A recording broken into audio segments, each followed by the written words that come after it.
history. There are swarms of tanks, bombing raids, concentration camps. Then happier images. Combattants de l'indépendance, aujourd'hui victorieux. New flags are flying, black people cheering. After the birth of the United Nations, you have the onset of nationalism in both Africa and Asia, and the birth of new nations. So India, 47, and the rest, the Gold Coast in Sub-Saharan Africa in 1957. All these become members of the United Nations. And so issues such as the end of colonialism, the relative wealth and poverty of nations are discussed within the UN. Oh, you look different. You are wearing a dress of expensive fabric and surrounded by men in suits. You are no longer poor. Instead, you are the future leader of a poor country. You've come to hear a speech.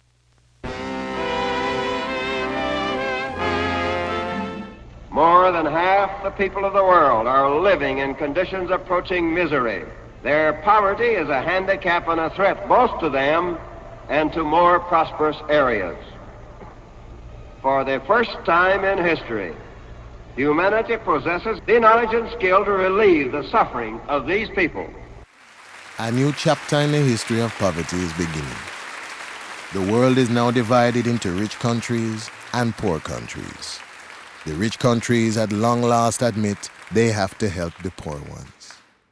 If you look at the way in which people were thinking in the 40s and 50s, the idea was that we could create a working system that addressed poverty across that whole global economic system. Oh, a lift. Press the highest button.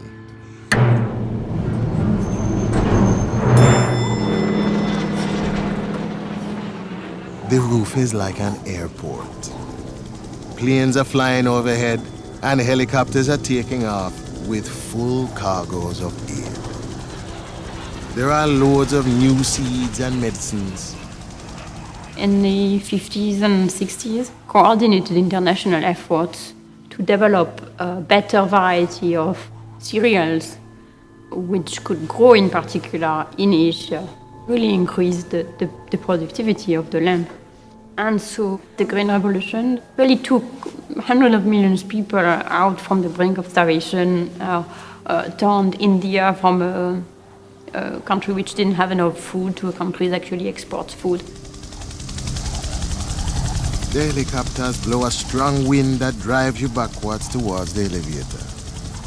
This time there are only two buttons, China and Africa. You press the China button.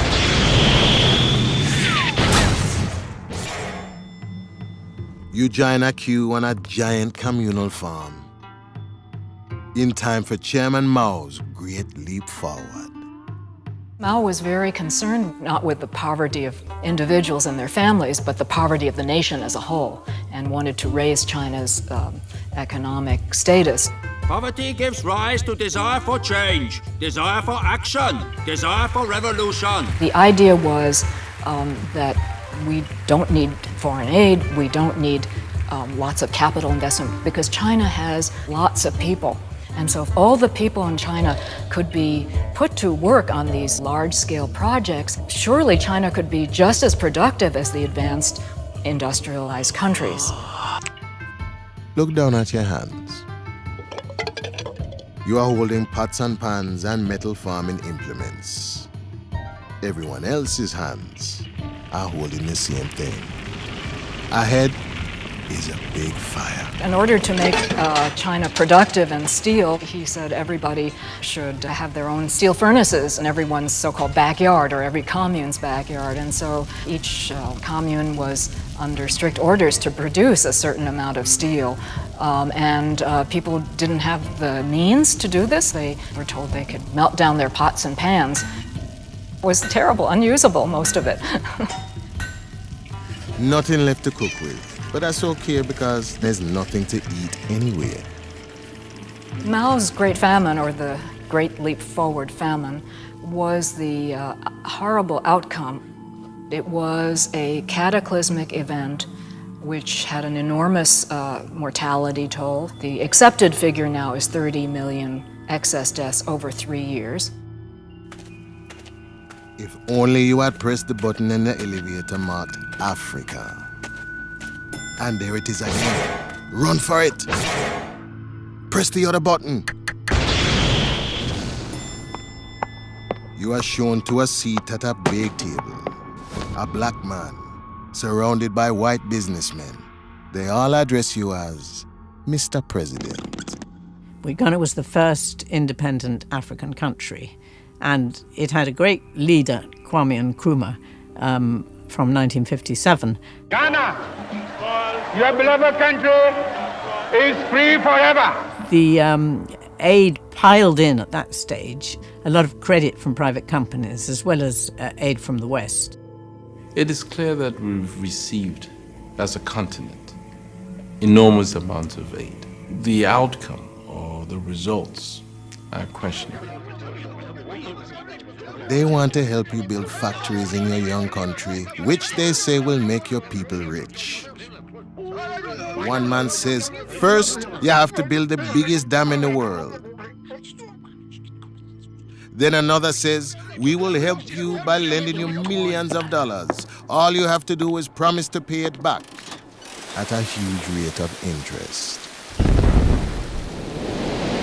They built this huge dam, the Volta Dam, and created this entire new lake. The idea was that Ghana would become the world leader of aluminium refinery and bauxite, and it was really a sort of Brave New World idea. So they did produce the raw material, but it wasn't very efficient, and the returns from that were abysmal.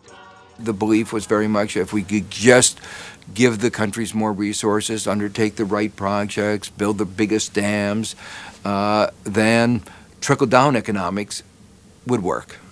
The economy would grow and the benefits would go to everybody.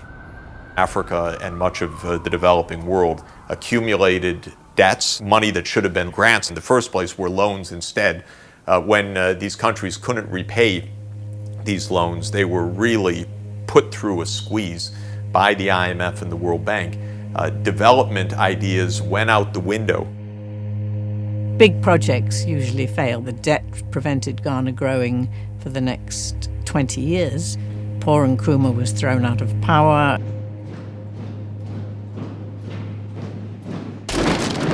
Soldiers have come into your offices and they are forcing you to flee.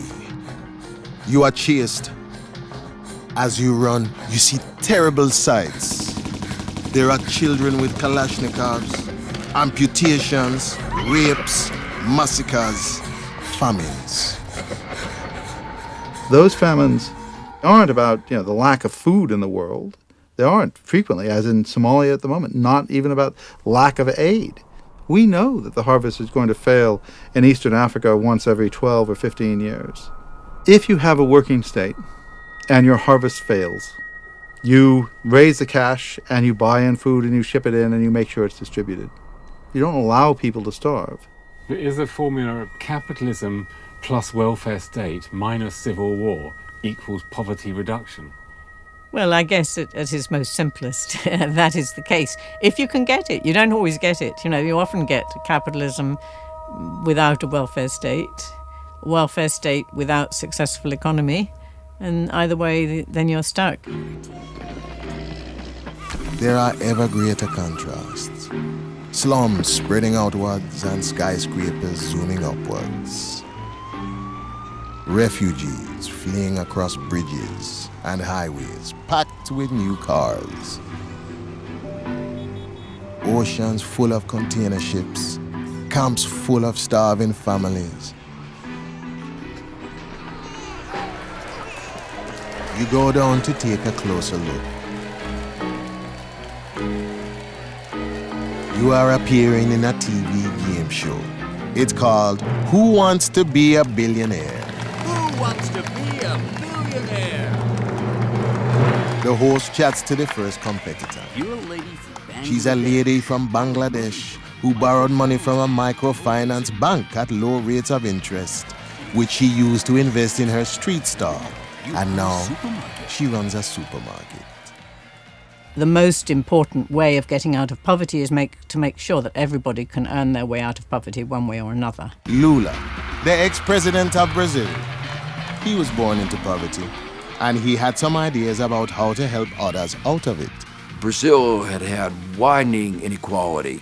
One wondered where their society was going. They first began by investing heavily in education, trying to provide incentives to make sure that parents sent their children to school. And these programs break the nexus of poverty. Then the host chats to you, the contestant from China. Your name is Dong Qinghao. You were a poor farm laborer who went to the city and started selling ice lollies. And in 20 years, you built that up into China's largest drinks company with a drink called Future Cola. China, over the last 30 years, has shown that it is possible to make major dents in poverty, to really bring it down. Several hundred million people have moved out of poverty in China. And now, the question for you on which the billion-dollar prize rests. What reduces poverty today? Is it A, AIDS, B, communism, C, state spending, or D, globalization?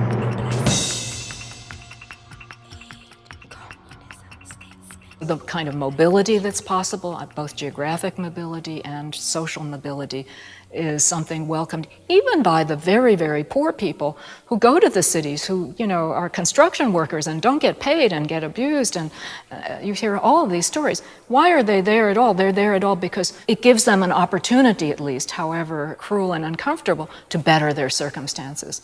If you're mentioning the fact that an important number of people have been lifted out of poverty, inverted commas, in China, you need to also take into account the fact that they have had to migrate from their traditional communities in order to work in inhumane conditions in factories in China. I'm sure that working in such conditions is not something that anyone in the right mind would call, getting richer.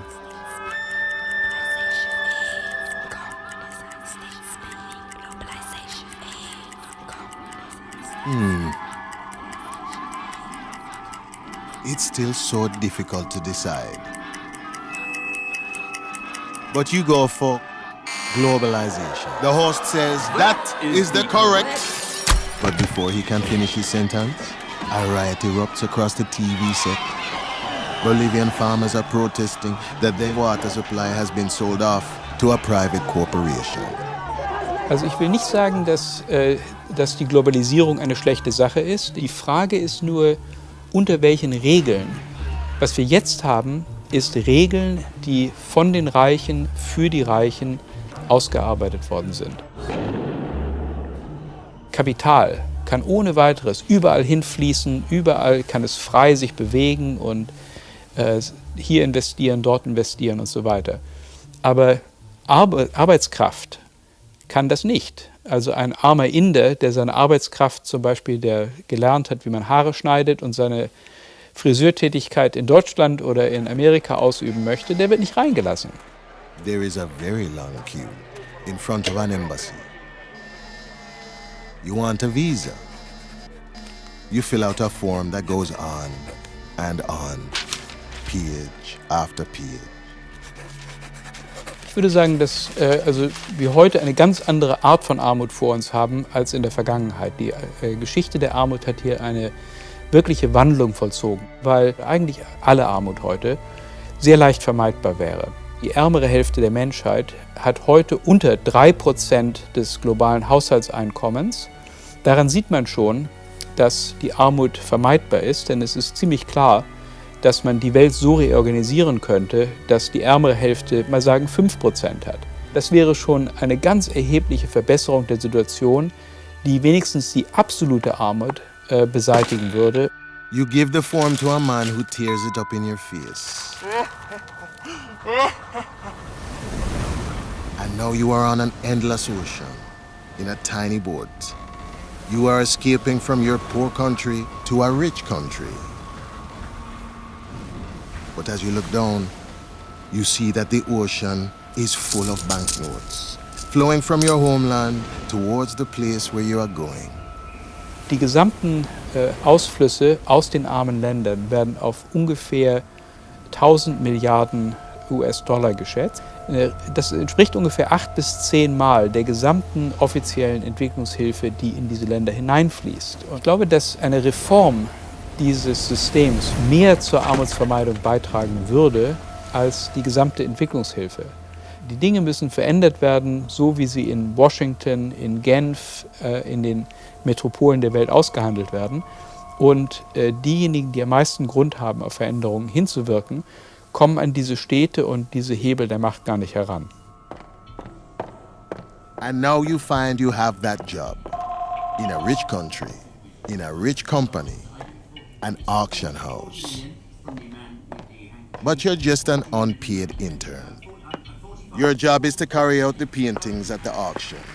This one is Edvard Munch's The Scream.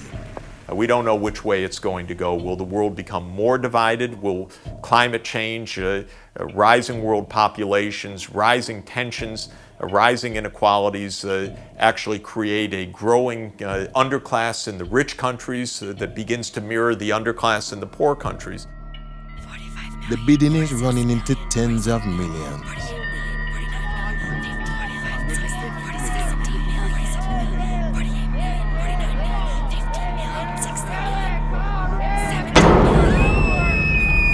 Every time the auctioneer brings down his hammer, you hear the painting scream and see another apocalyptic future.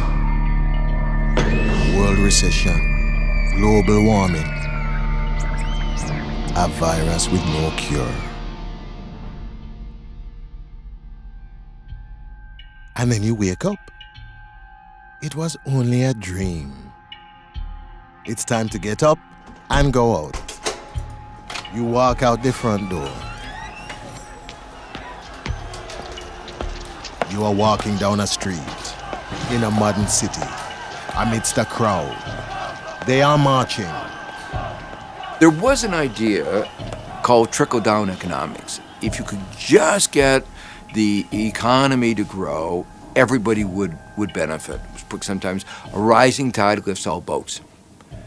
That's nonsense. It's not true.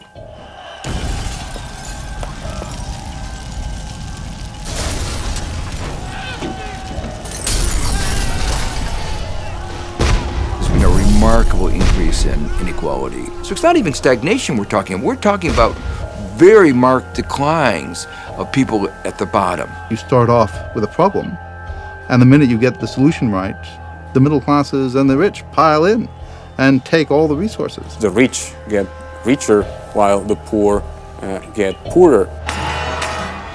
When that becomes a widespread perception, that could have severe consequences for our economic and political stability.